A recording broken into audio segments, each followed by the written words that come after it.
kami sawa sa babae. Mga babaeng manloloko, nabirahan lang kami. Kaya ngayon, bakla na lang ang aming iibigin. Masarap magmahal na bakla, okay sarap. Sa bulang puso ko lagi nilang sugatan. Siniseryoso ko ba ako iniiwanan? Ngayon nagising na ako sa katuruhan.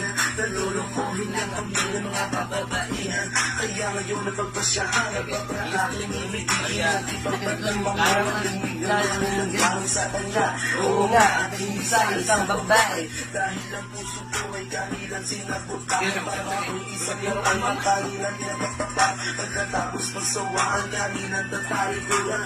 So kaya baka na lang hihiling. Kaya ngayon pakinig mo para sa'yo ito mawili.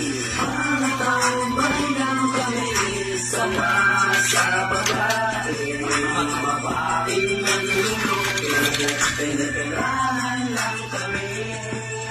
Kaya ngayon bakla na lang ang aming iibigin. Masarap pagmahal ang bakla, okay sarap. Ilan ng isang babae ang dahilan kung bakit nagmahal ako ng tulad niya kahit siya ay pangit at di niya pinagkait at sa akin hindi lumapit. Kaya hanggang ngayon virgin pa ang aking dick at alam ko naman wala akong kakate, di ko siya mabuhay sapagkat pareho kami ng ari. Grabe, buong buhay niya ay sa akin binigay, lahat-lahat kanyang inalay, basta wag akong mawalay. Di na kita iiwan kahit na itibaklat, basta tiwala mo sa akin, sige lang natala at totoo relasyon natin ay parang ginto.